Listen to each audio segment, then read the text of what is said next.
Really? Found on Throw Dead. I was like, oh, okay. Gotcha. I was like, I'll save this note. I'm mildly concerned here. She's a funny old lady. Yay! Awesome. She's a funny old lady. She's 70. She's my favorite funny old person. I'm like, it's gonna give me a headache, but it's okay.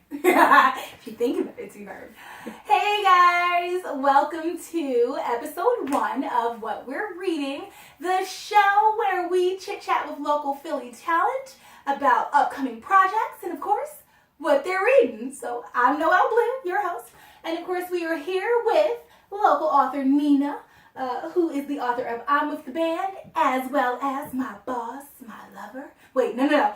My Boss, My Lover? There we go. Yeah, that's the question mark. Are we going to stay lovers at the end of this book? Dun, dun, dun. All right, so basically we're going to kick this off with talking a little bit about what Nina's been working on, and then we'll get into the real juicy stuff, like what you're reading.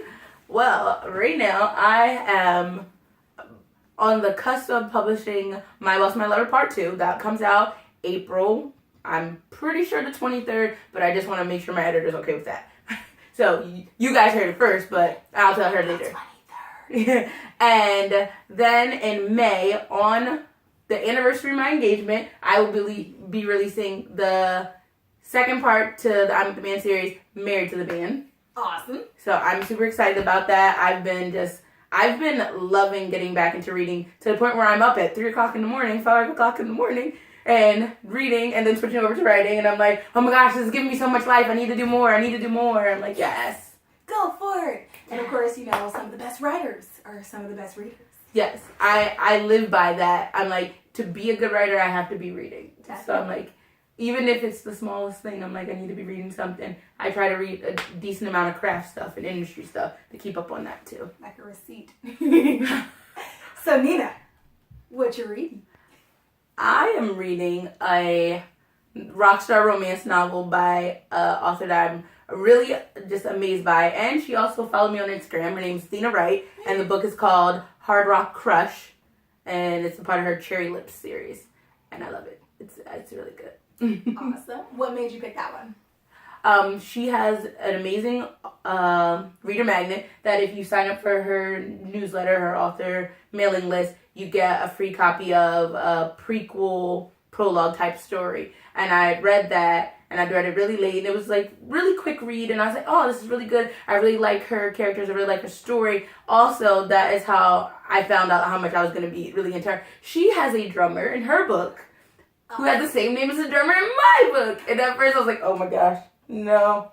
But then I was like, no, let's work on this. Let's play on this. Her drummer is completely different than mine, but I love it. And I was like, I want to read more. I want to see where her story's going because I want to know about her drummer now. I'm into this. Tell me more. I gotcha. Is it meeting expectations from the previous book, the prologue you read? This one is. Again, that one it was shorter, and it was like just like a introduction to everything, and it was enough to get me into it. But this one is like delving more into the characters, and I'm really liking their development of their backstories and stuff and what's going on with them. I thought she's going to go with this one. And obviously, I'm that person that has to start a book when it's at the end of the series. She just released the last book in the series. So now I'm like, catch up. Right. Was the mommy tomato stays to the baby tomato? Catch up. Gotta get it. That was so cheesy. Listen, my fiance is the king of the dad joke, and it just rubbed off. It's who I am now. Catch up. All right. What are you finding most enjoyable about this book? I think that I'm loving how much it's delving into the music industry. My bachelor's degree that I never used is in music business, but I love that industry so much. And my fiance is a musician. His EP comes out next month. And it's like, I use him all the time for writing my musical characters. Because I'm like, I have a little bit of composition under my belt, but that's about it.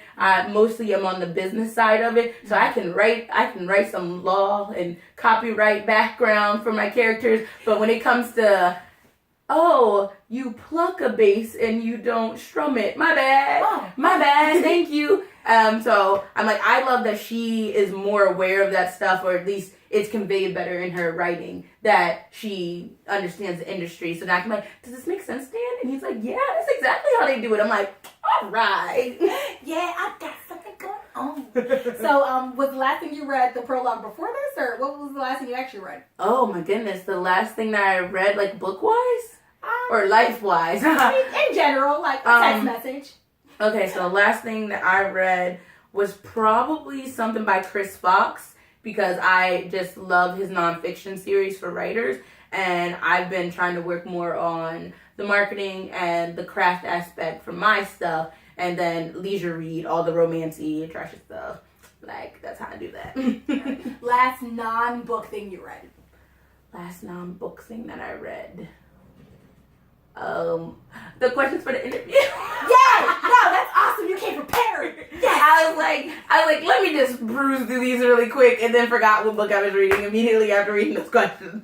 I actually know, that's perfect. That's perfect. If you had to, right now, 10 seconds, make a recommendation. Daily Rituals, How Artists Work by Mason Curry. Okay, why is that your recommendation? I love that book so much. I recommend it to anyone that has ever wanted or does create anything. It goes into how, like, the daily life of any creator, like Maya Angelou, Picasso, other playwrights, poets, like any kind of art that you're going to create. Right. This book goes into how they did. Like, Maya Angelou would go stay in a hotel and get drunk all day while she was writing and stuff like that. Awesome. And I'm like, there's people who were just doing, like, when opiates was a big thing, like, because it's all, like, through history. And I just love seeing, like, how we all don't have the same process, but it's, like, to see that habit will lead you to completion of your work. And I love that book. I literally just gift it to people. Like, people are like, oh, you need a thing? I'm like, oh, here's a book that don't have anything to do with your life. But it's great. So get yourself a bottle of vodka and finish your novel. Yes. Have you ever tried to drink and write? Yes. I feel like it is the hardest thing because I get so much more distracted. Nope. I'm like, 2 glasses of wine in, I'm like, I should start Googling stuff that don't have anything to do with this story. 2 glasses of wine in, and my characters have evolved from what I thought they were going to be into living, breathing, psychotic creatures that drive my story in a completely different direction. I hate when my characters do that. Like, I try not to fight with them and let them do their own thing, but I'm like, hey guys, remember that outline that I wrote that I stayed up really late for?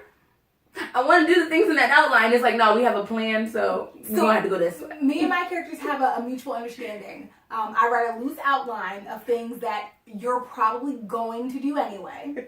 And then you kind of decide when we get to that part. You let me know when we're going. Right. Are you really going down there? Did you have a better idea for what you wanted to do with your life? Kind of like God. Not to say that I'm God, but kind of like God, you know? I love it. Like, I'm not God, but I'm like my fiction God. I'm right. the God of these worlds. I'm the fantasy God of the stories I'm working on. And it's like, yes, I am all-knowing, and I do know what you could and should be doing, but you got free will, so go ahead and rock out, you know? I love that. I feel like I encounter a lot with other writers where it's like, I try to explain to my fiance, because it's very different with music. Like, he's the crafter of it, but it's like, when I tell him, like, listen, I'm going to go in here and I'm going to try to write this story, but if they tell me I got to write something different, then the characters are going to lead the path. So I'm like, I thought I was writing it this way, but they had said no. Yeah, so with my my epic saga that I'm working on, I first created a Parthenon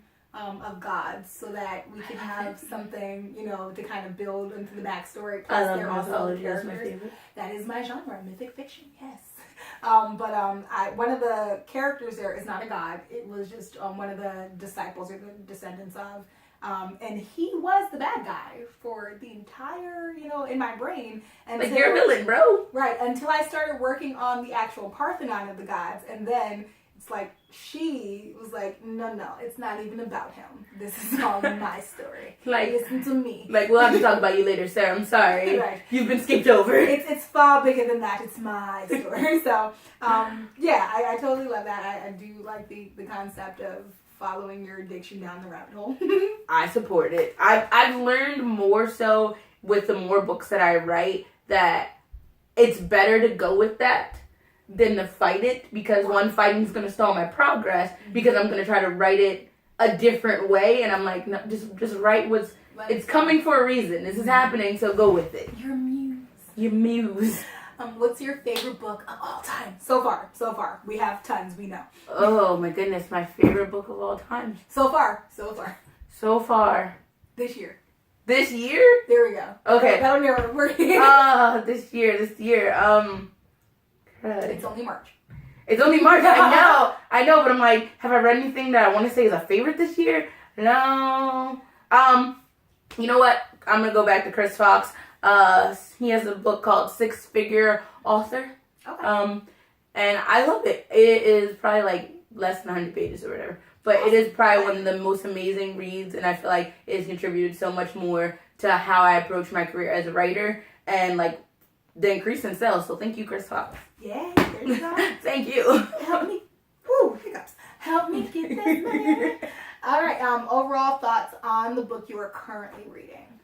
Overall thoughts on the book I'm currently reading so far. It's a good book. It's a good read. I'm really into her characters. I really like. She's like my writer friend crush right now. That I'm like, hopefully we're at an event one day and I get to meet her. I was like super excited when she followed me on Instagram. I'm like, oh, really? And so I'm like, I just overall really like her characters and her world that she's building. So I'm looking forward to finishing this series and then checking out what else she got going on. Awesome. Anything else you want to add about the books you're reading? No, what are you reading though? I'm all over the place. I'm like, I have books. The to be read is always long for me. So I'm like, I got nothing. Yeah. What do you got? My TBR looks more like a bill that I owe someone. Right this second, I'm actually reading Of Captivity and Kings. It is a novel by a local, I'm not even sure if they're local. The author is E.Y. Laster. This particular individual found me from the blog, the Blue Moon Fiction blog, and requested that, we do a review. And so it was pitched as a Game of Thrones for African Americans. Nice. It kind of goes pre-colonization, before the slave ships came. You have these different countries, of course, in Africa, where they get to see the first slave ships kind of come into Africa, and they either have to band together to defeat the colonizers, or you can kind of join their side. And I'm only a couple of pages in so far, but I am interested to see. That is a really interesting concept. I kind of like that. Right. Like, so when he told me about it, I'm like, ooh, this is interesting. He's like, I'd really love a review. I'd really like to read the book. Yes, send me. That's probably the best one where you're like, oh, I actually want to read this to do this review. So thank you. Send it over. And this is not, if you've ever given me your book to review and I hurt your feelings, I'm sorry. But I don't get a lot of them that I do actually want to read. More often than not, it's like, well, if you're going to be a book reviewer, you got to put your big girl pants on and read some stuff. And my personal preference of reading is fantasy, more of the adult fantasy than the young adults at this point. I kind of grew out of the YA. The dystopian, like, futuristic world of magic mixing with the popcorn romance where they're teenagers trying to figure out who they are in the world. I like and overcome the government, of course, some big power structure. Right. I do like, you can still throw the government, still figure out who you are, just do it on a mature level. Do it. Yeah. Get it over with. So I'm currently reading Of Captivity and Kings by E.Y. Laster, and I am excited to see where it goes. It actually opened up pretty interesting, where I love a book that drops you right in the middle of the action. That's writing technique you got. If you read any of my books, I usually start out with an internal monologue, where you kind of figure out that the character you're actually reading is insane. Or I drop you right into something interesting that's happening. So with my short story Damsel, you literally drop right into her being stalked by somebody. With the short story Switch, you actually have her basically explaining how everyone died in the first place. I'm just like, how all these people ended up dead. Right. So, I love that. I had a friend who, if she didn't think you were listening to her, she would add in, and then I stabbed them. just to bring your attention back to whatever she was talking about. So I'm just thinking about this person where everyone died, and like, oh yeah, but they're all dead. I'm like, I need to read this. Yeah, everyone's gone now. They're all dead though. It's cool. It's cool with me. I'm just gonna tell you about all their deadness. Yeah, it's because it starts from one and then kind of goes back. So I am dying to find out how the story ends. It is 444 pages though. Whoa. Miss or Mr. Laster, you wrote a really lengthy book that I'm going to read for you. That's definitely traditional with more fantasy stuff, right? Like, they're more on the longer side. They are on the lengthier side. I do try to cut mines around like 250, 275 just because I have ADHD like the dickens. I'll read through. It might take a while, but you're like, I'll read it. I've read 2 other books in the middle of reading your long book, but right. I got you. Yeah. I'm gonna get it done. Good question though. What kind of reader are you? Are you like a soul where like I'm only gonna read this one book until it's done, or do you skip over? So if I skip over, like if I stop reading your book and start reading another book, I'm probably not going back to it. To be 100% honest, I do the sales kind of concept with it. It's 2 no's and go. So I try to read you once, no, okay. I tried to read you twice, no, okay. I'm not going to try it a 3rd time. I'm probably going to send you a nice, peaceful, tranquil explanation letter as to what I thought of the book from what I read and why I'm not going to be able to finish reading this for you. Nice. No, I respect that. I can only read, if I'm reading 2 things at the same time, one has to be nonfiction. I cannot read 2 fiction at the same time. I will lose myself. It's kind of that ADHD where I'm like, right. Wait, you're not even in that book. I thought you was in that other book. Oh, goodness. So I try, if I'm going to read 2 things, one will be nonfiction based just to take me out of that mindset. I also have a really guilty thing where, I hate to get a bad book, but I feel like I have to finish it. So the fact that you're willing to be like, I can't finish it. I'm like, I feel so obligated because I'm like, what if you just get good? And it's like, I missed the good part. I tried. So, this is with any book. I don't care whether it's a good book or a bad book. I'm still stuck in the woods next to Oliver Woods in the Goblet of Fire on a stoop somewhere, 10 pages away from when the Death Eaters hit. And I still don't care. I'm probably not going to pick that book back up. No, I'm okay. Sorry, book. I saw the movie. I know what happens after this. We're good. But yeah, it's because listen, I support you here. I support you. Because what happened is I used to get myself so bogged down by forcing myself to read this book that I would go into a reading coma and that I wouldn't read for months at a time. So me I just too. And from a book reviewing perspective, I try to do at least 2 to 3 books a month for the entire year. That ends up being 24 to 36 books. I can't be stuck reading something I'm not trying to read. I support it. I've thought about book reviews. I've only tried it in blogging. I'm not as dedicated, I feel like, to crafting that kind of writing. Mm-hmm. How do you feel about it? So sorry, this is totally your channel. I'm just I just want to know all the things that you got going on. Because I will swing them right back your way. So for me personally, reading and reviewing, I like reading, and I'm very opinionated. So it wasn't hard to make the transition from reader to book reviewer. Plus, I'm also kind of a jerk. So I like to tell people what they can do better. I was one of those kids where I used to edit the actual books, the ones that are on the bookshelf. Let me help you where you went wrong. Yeah, so honestly... you had the Twilight thing.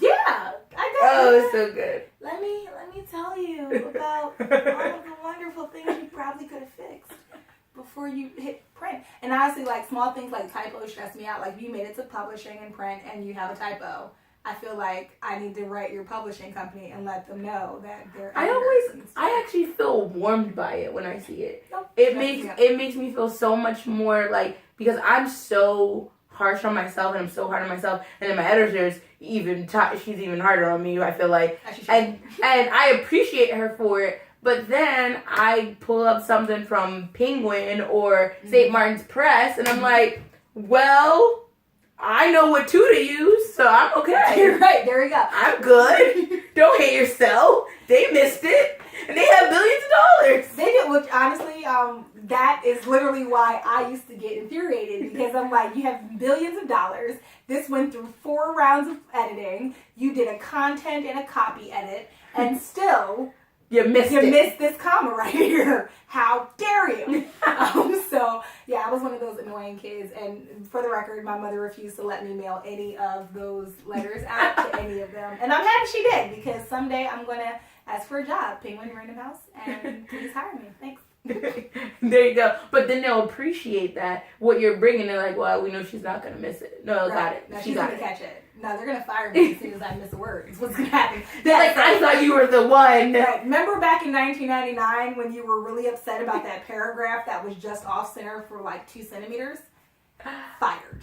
Oh, that does drive me crazy though. Like, formatting drives me insane. If it's not, like, I'm like, where's this giant space for? You're not, this is a waste of paper. No, canceled. Throw it away. Biggest pet peeve. Biggest pet peeve in life? Not reading. Oh, I'd be like people chewing or snoring. Like, I hate those sounds. Literary pet peeve. Literary pet peeve. Based on a true story. I know we talked about that earlier. My biggest literary pet peeve is anytime, like, you're trying to weave, I guess, those two worlds, and I'm like, especially if I'm aware of the true story enough to be like, this isn't a good base. This isn't. You based it wrong, though. You didn't take the good base. You used that was generic base. I don't love it. We were here, though. We were here that one time. Remember that story? We were there. We were totally there. No, I don't love it. I don't love it. Yeah, I feel like that would be my biggest, like literary thing where I just can't. And I'm just like, I know it's wrong. And I'm just looking at it like, will I finish? This is not based on a true story. This is fiction.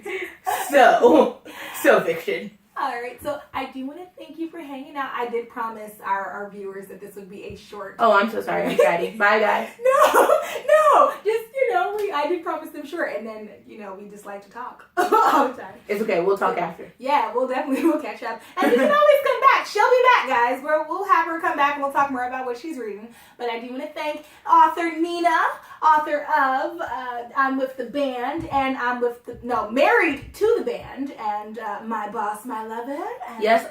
Part 1 and 2. Yes. Oneal. Amazon. Right. Where can they find all of your stuff? On Amazon, you can go to my website, NeenaOnealAuthor.com. Go straight there. Buy them. Review them. And if they want to stalk you on social media, where shall they go? I'm on Instagram, Neenia Oneal Author. Facebook, Neenia Oneal The Author. Because, gotta switch it up a little bit. I am on Twitter, but I'm never on Twitter, so don't go there. All right, yeah. So, same here. You can catch us when I say us, I mean me and this baby here. You can catch us every Friday right here on YouTube, where we'll be doing more What We're Reading with fellow local Philly talent. Every Friday, we post a new video, so definitely keep your eye on our channel. If you just want to check us out and see what we're up to, you can always go to Blue Moon Fiction. That's blue without the E. That's BLU Moon Fiction on Twitter and Facebook and Instagram and your mom's house, all that good stuff. So you want to say goodbye? Goodbye. Bye, guys. I can't wait to come back, guys. Yeah. Awesome. I love that. That was so fun. Would you like to help now? Yes. No. I like